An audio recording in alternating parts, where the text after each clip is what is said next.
they take care of it for you. Whether it's, an actual toxin, an actual stress, whatever it might be. But in an abnormal gut, there's an imbalance between good and bad. And so what happens is these bad flora release toxins, and there's not enough good flora to neutralize the toxins anymore. These toxins seep into your bloodstream and go typically to your brain. And this is why the gut and the brain are so connected. That is like a very, very basic description of what's going on. Anyway, so your gut is supposed to do what? It's supposed to absorb nutrients and pass them on to your body, and it's supposed to detoxify waste. Well, when it doesn't have enough beneficial flora to do so, it's no longer serving that function. So you're no longer getting nutrients. You're getting toxins, basically. So we know we've spoken briefly about how a mother passes this gut flora onto her children. So it's very important for mothers to consider their digestive health, because it's not just your own anymore. You're going to be passing this on. We know that all diseases begin in the gut. They manifest themselves as different things dependent upon the flora that's in your body and the genetic makeup of your body. That's why one person might manifest itself on this end of the spectrum and one might manifest it over here, but it's the same underlying condition. An interesting thing to note that Dr. McBride talks a lot about is that our sensory organs pass information to the brain.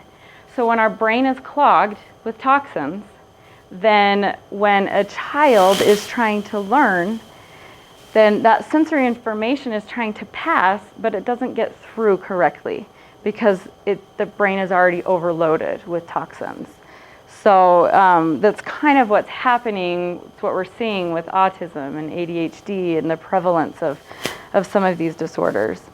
The roots of a tree. A well-functioning gut with healthy gut flora holds the roots of our health.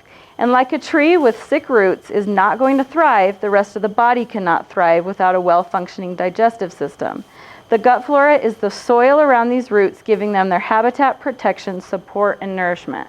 So it's interesting to think about.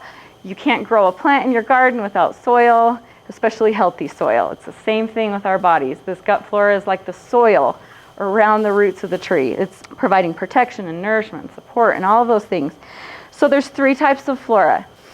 I want you to know that if you're going to attempt the g.a.p.s diet, you have got to understand this, because if not, then you're going to feel tempted to cheat on the diet. And if you cheat on the diet, you're undermining your efforts. And that's why understanding these different types of floras is so critical, because there's a very calculated reason why the diet is set up the way it is. The first is that we have essential or beneficial flora. These floras are native to our gut. They're supposed to be there. They serve a function in our body, a positive function in our body. They should be numerous and healthy. They should far outnumber any other type of flora in a healthy gut. They have more jobs to do than we even know. Science is constantly discovering, now that there's a greater interest in studying these bacteria now, we're constantly discovering things that these bacteria do. Then there's opportunistic flora, and they are exactly what the name implies. There's thousands of these type of microbes that have been identified by science in the last several years. They're normally limited and tightly controlled by the beneficial guys, and they're kind of like servants. As long as they're in control and in small, tight numbers, it's like the beneficial flora can tell them what to do. So they actually can serve a proper function, but they are just waiting for their chance to take over. The minute that beneficial flora is weakened, they are going to have at it. They can get out of control very, very quickly. One of the main things to kill your beneficial flora and to let the opportunistic flora grow is antibiotics. There's another type of flora called transitional flora. These are microbes that we take into our body, like from food or from the environment, toxins, different things that we just breathe or eat every day. Viruses, bacteria, flu, different things like that. And in a healthy gut, you can pass those very easily and they won't cause problems. So you know people where you're all exposed to the same thing, some get sick, some don't.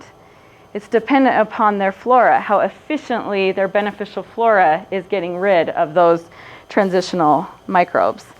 Okay, so to get into essential flora, what exactly are some of the jobs that it does? First of all, we know that our digestive tract is open to the world at both ends, both the start and the end. So it's a very, very efficient way to inhale toxins. We can become toxic from both ends of our digestive tract.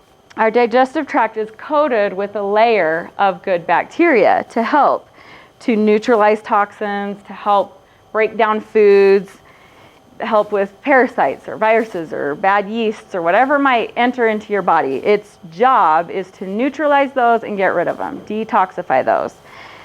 They produce an antibiotic-like substance, which is why in a healthy gut you would have no need for antibiotics and things of the sort, because your body would do that for you naturally. It has antibiotic, antiviral, antifungals, all of these different properties to fight off invaders. They produce immune cells. So they actually create the cells that fight the diseases for you. They regulate immune response so that your immune system's not underactive or not hyperactive. They provide energy and nourishment for food. They actually play the majority of the role in the digestion of the food. And then they carry those nutrients to the cells that seep throughout your body and your bloodstream and go to different organs of your body. So it's absolutely critical to have beneficial bacteria if you want to digest your food. It is known in science that there are two things in the human diet that cannot be digested without beneficial flora. One of those is fiber, and one of those is lactose. And Dr. McBride talks in detail about that's why the dairy allergy is probably the most common allergy worldwide, is because the state of people's digestive system. If you don't have beneficial flora, you simply cannot break down lactose. Fiber is the same. And we're going to get into the specifics of the diet with that. Anyway, so if the gut flora is damaged, it doesn't matter how wonderful your diet is, how wonderful your supplements are. If you don't have the right flora, you're not going to digest. And I know that was our experience. We had already been really passionate about health for years, and we're doing, everything Nourishing Tradition said to do and all of these things, and why wasn't it working? We just needed a more therapeutic diet to get our beneficial flora back to where it needed to be. Opportunistic flora. I think this is the most important thing to understand with the g.a.p.s diet, because if you're going to undertake it and you're feeling like cheating, you just think of these opportunistic flora and you won't cheat. You won't. It appears that this, I think, could be like the most fascinating piece of information that I wish every doctor, every person in the world knew. It appears that it is the character of our individual opportunistic flora that may determine what disease we succumb to. Yes, we carry most of our future health problems in our own gut pretty much from birth. As long as we take good care of our defenders, the beneficial flora, these baddies may never show their ugly faces. That's from Dr. McBride. Is that fascinating? I think that is so fascinating. So if colonized in small numbers and under control, these guys serve a function. They can be useful in our bodies. But when they get out of control really, really quickly, things start to go downhill pretty fast. They produce toxic byproducts and neurotoxins that seep directly into the bloodstream and travel into the brain, causing all kinds of symptoms, from brain fog to actual autistic disorders, to behavioral disorders, to just Alzheimer's. I'm sure there's so many. This surface has not even been scratched in the research world about this, but thanks to people like Dr. McBride are bringing it to the surface. One of the most common opportunistic floras we talk about is Candida, yeast overgrowth. It flourishes on glucose and can cause cravings for sugars and starches, and then that just feeds it and it gets worse and worse and worse. And that is typical of many, many opportunistic floras. Some opportunistic floras actually have a spiral shape that will wedge themselves into the lining of your intestine till it literally has holes in it. You guys have heard of leaky gut syndrome. That's not a new term probably for most of you here. That's what leaky gut syndrome is. So what happens? Enter food allergies and intolerances. I know that was our experience for sure. Are any of you feeling toxic yet? I know, when I was reviewing through this book, I thought, oh, you kind of go through this stage of, how am I going to make it? I'm so toxic. But there's good news. There's a treatment. It's the g.a.p.s diet, and the two purposes of the g.a.p.s diet are to clean up and heal the digestive tract so that it stops being a toxic source for you and becomes a nourishing source for you. And then in addition, to remove toxicity that's already stored in various tissues. What Dr. McBride says happens is when our digestive system is low in beneficial bacteria, the detoxification that's supposed to occur is already not occurring. And then you accumulate the toxins that are being let off by the opportunistic flora, the byproducts, the toxins, and those are building up. So you've got double toxins going on now. And it's essentially, depending upon your genetic makeup, it seeps throughout your body and settles typically in certain tissues, depending upon your genetic makeup. And so she says, not only do you have to repair the digestive tract, you've got to get it out of wherever it's been storing all of these years. So sometimes for a lot of people that's arthritis, it's it's different conditions like that, or liver problems, just heart problems even. So before we delve into the g.a.p.s diet, let's just ask these questions some of you may be wondering, because I know I did every one of these diets before I did g.a.p.s. Why not just the gluten casein-free diet? Are very many of you familiar with the reasoning behind gluten-free, casein-free? Yes? No? Do you want me to explain it? A little brief explanation? Okay.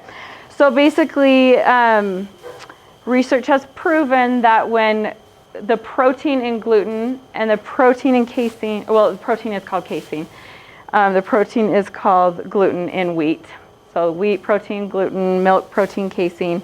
When they're not properly digested, they seep into the bloodstream as like an opiate, a drug.